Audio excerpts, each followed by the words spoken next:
Okay, my friends, so you just did what's known as a meta-analysis. You did basically 20 different studies.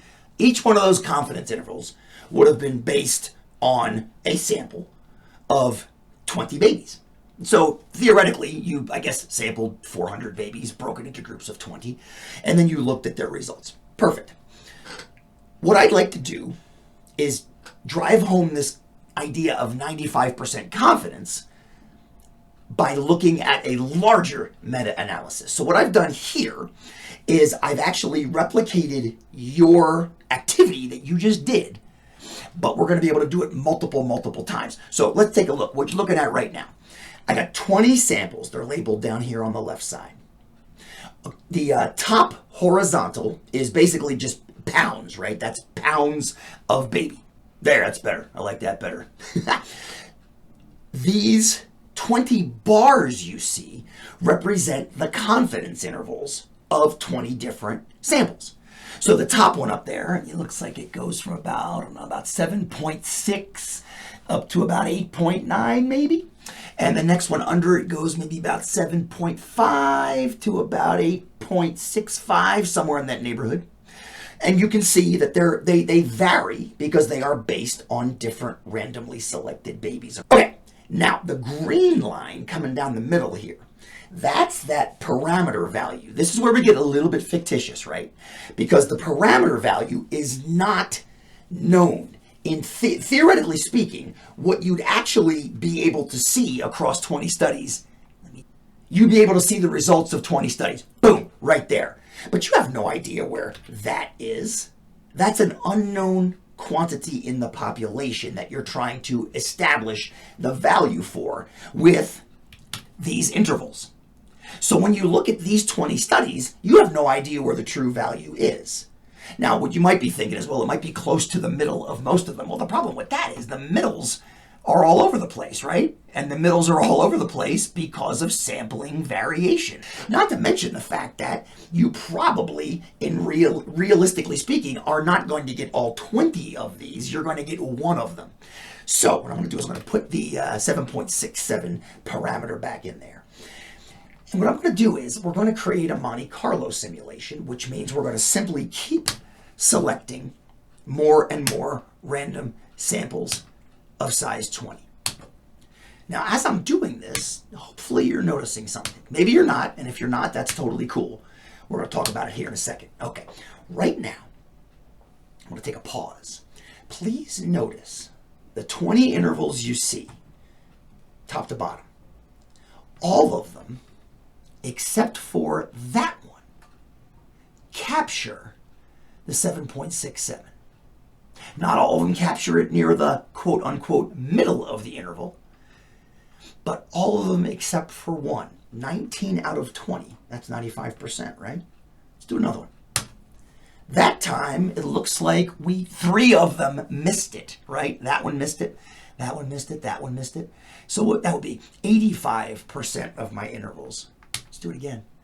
That looks like another 95, I think. That one looks like a 95, I think. That one could be 100. Oh, no, right there. It missed it right there. So you see, every time we do this, we get we get random results, but you're noticing that we're getting certain results over and over again as far as the percentage of the intervals that actually capture the parameter you're looking for. One quick thing that this always blows my mind when I see results like this. We're doing random sampling. Now, random, when you think about it, you probably think of things like dice and coins and cards. So you roll a die, you get 6 sides. With the central limit theorem in the background, please notice, not only are the samples kind of oscillating left to right, they're not oscillating far left to right. Have you noticed? The intervals aren't going anywhere past 6 and 9 pounds.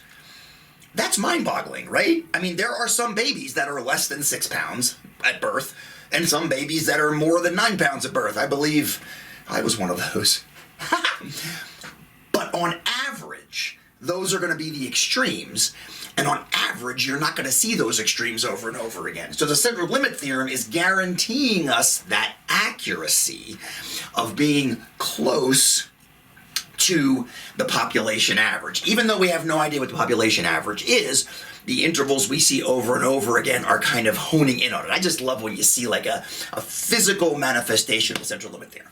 Okay, back to the video. Same exact intervals on this page, except what I'm doing on this page is I'm tracking which intervals, or I shouldn't say which, what percent of the intervals that you're currently looking at actually contain that parameter of 7.67 pounds. So right now, you can see this green arrow right here shows us that 90% of these intervals are capturing it, because you can see that this one doesn't, and looks like this one barely misses it, but it does miss it. Okay, let's re-randomize. That time, again, 90%. That one missed it, and that one missed it. Re-randomize again. Again, 90%.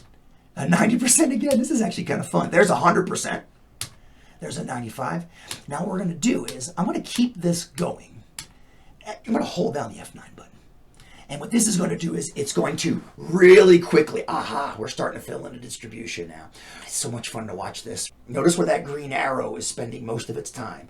Most of its time is being spent up here in the 90 through 95 region, but then it's taking little detours down into 85, 80, and 75%.